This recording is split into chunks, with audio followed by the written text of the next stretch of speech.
Hello, everybody, and welcome back to the Nerds In. I am Paul, and today I kind of want to touch base on the true meaning of Star Wars: The Last Jedi.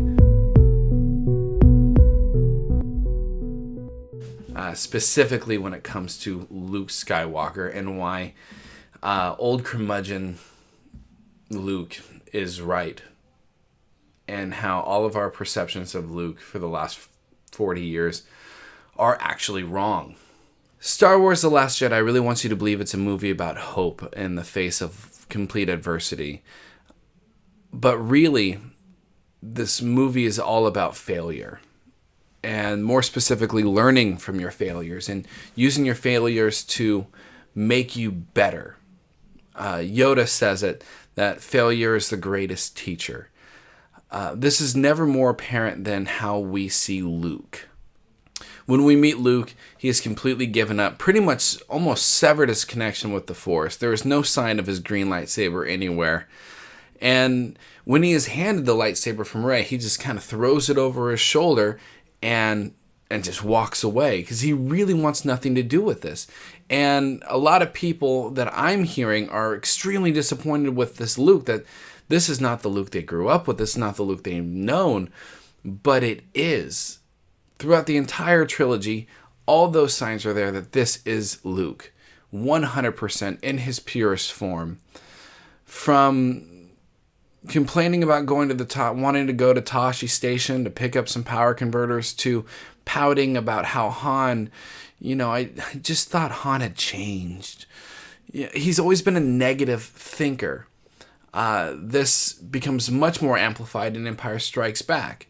Yoda does not want to train him. This is one of his reasons, is the fact that he is a very negative thinker and he lets those emotions weigh him down. And Luke, throughout the entire series, is marred by failure. His failure to raise the X-Wing because it was just too heavy. He just couldn't do it. It was impossible for him. And yet, it sparked one of the most famous lines of Star Wars: try not, do or do not. There is no try. And this is actually my favorite scene in all of Star Wars. After Yoda lifts it, Luke comes forward and says, "I don't believe it." And Yoda says to him, "That is why you failed." This is Luke. He just doesn't have the self-confidence, the belief. When we see him on Ahch-To, he has lost his faith. I feel like this is getting glossed over, that people are not recognizing this point. He has completely lost faith. I don't know if anybody out there who is listening has a religious background or has friendships or heroes that they've had or moments in their lives where they've completely lost faith in something. For those who do have religious backgrounds, when you lose faith, you abandon all the things that come with that faith.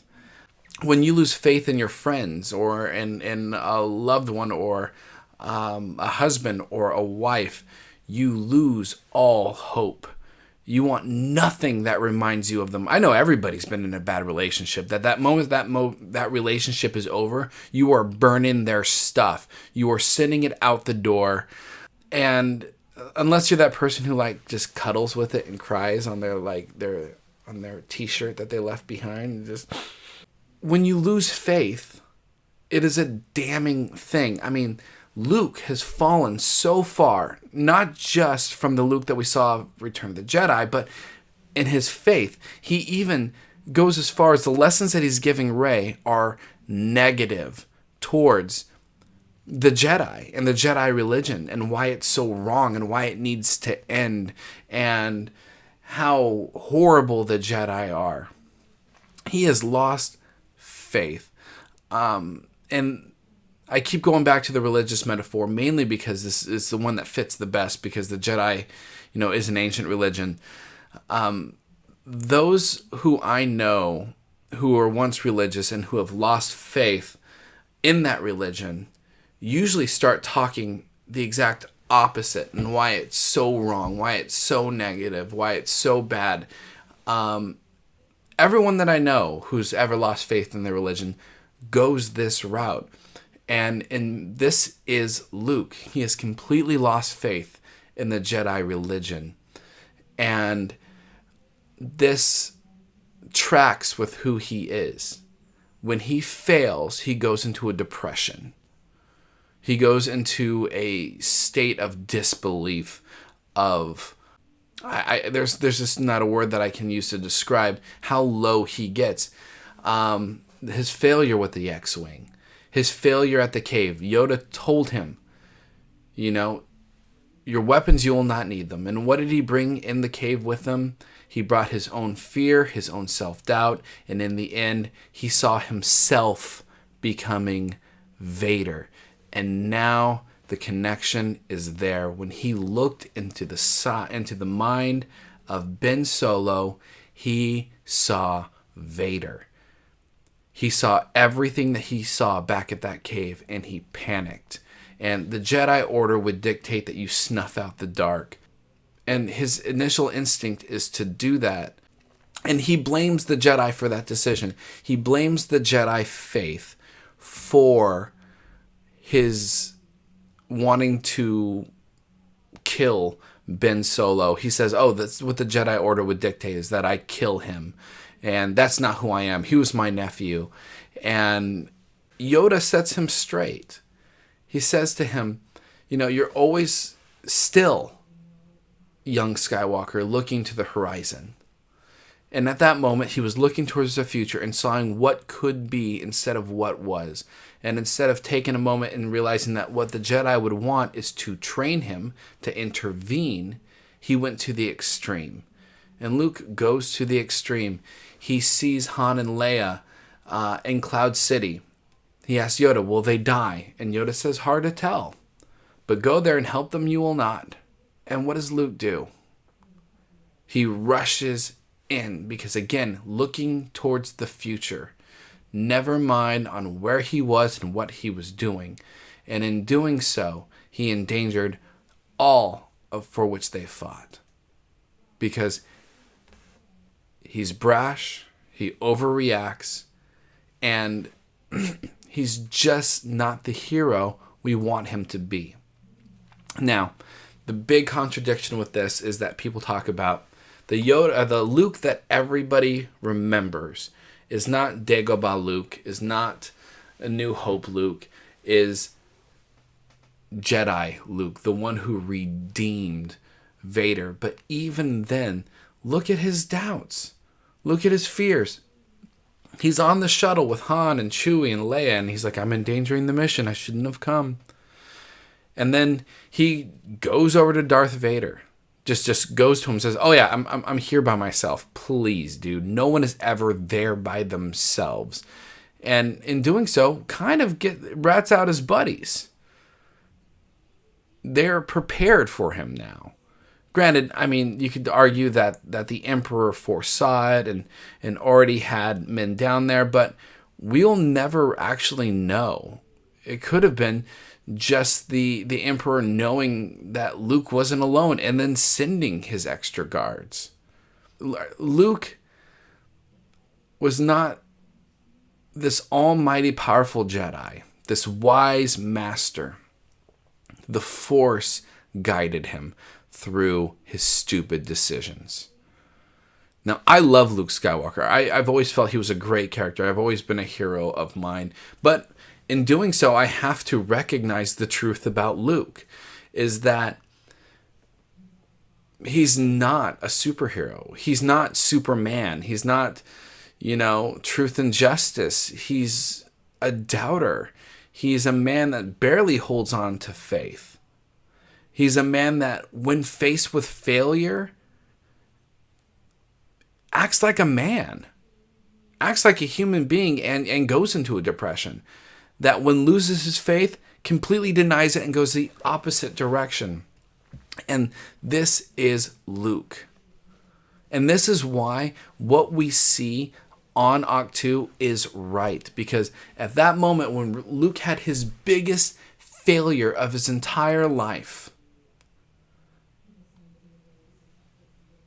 and he lost everything, He completely abandons his religion, his life, his life's work. And it's not until Yoda interferes and intervenes with him does he really get it. Now, a lot of the things that people were very upset with was when he threw this lightsaber over his shoulder and just walked away after, 40 years, 35 years of not seeing this lightsaber, the last thing that touched that hand before it fell lifeless through Cloud City.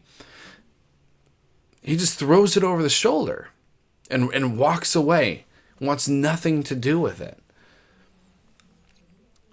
We needed that to happen for the impact of what he did on the planet Crate to have that weight. That when we see Luke, he throws the lightsaber away, he says, "What do you want me to do? Face down the entire First Order with my laser sword? It's just not going to happen." But in the end, Yoda tells him, before I even get to that, he even explains to Rey that people have made him this legendary figure, this myth that he could never live up to. And that's important because that is really his character. He's never really been able to live up to everything else. He was never more powerful than Vader. He was never more powerful than the Emperor. Vader destroyed the Emperor. Luke just simply gave to Vader what was already inside, the conflict within. And he chose his son over the Empire. Now, I don't know about every father, but as a father myself, I would choose my child over 1,000 empires, over all the money in the world. And so Luke was never more powerful. He didn't defeat them. He just debated really good. He had a really good debate. And yeah, he did defeat Vader in a lightsaber duel. But mainly, that was his rage. That was his dark side coming out. Again, a failure. Okay. And so Luke tells Rey that people have made me out to be this thing that I'm not and I can never be. And that is why what he did on Ahch-To and why his death was so impactful and so meaningful was because when he arrived there, he did exactly what he said he wouldn't do. He faced down the entire First Order with his laser sword. Number 2, he had his father's lightsaber, the lightsaber that he had cast away in the very beginning of the movie. And number 3, he became the legend that he could never be on his own. I mean, it was best put in Batman Begins, where Ra's al Ghul tells him, "You'll become something more. You'll become a legend." And that legend can and that symbol can inspire. Well, in that act, facing down the entire First Order, he became a legend. And that's reflected at the very end of the movie where the kids there are telling the story of Luke Skywalker and how Luke Skywalker faced down the entire First Order. He became the beacon of hope, the symbol that is sharper than any lightsaber and that is more powerful than any force projection or force lightning. He inspired hope. He became the spark that will burn the First Order down.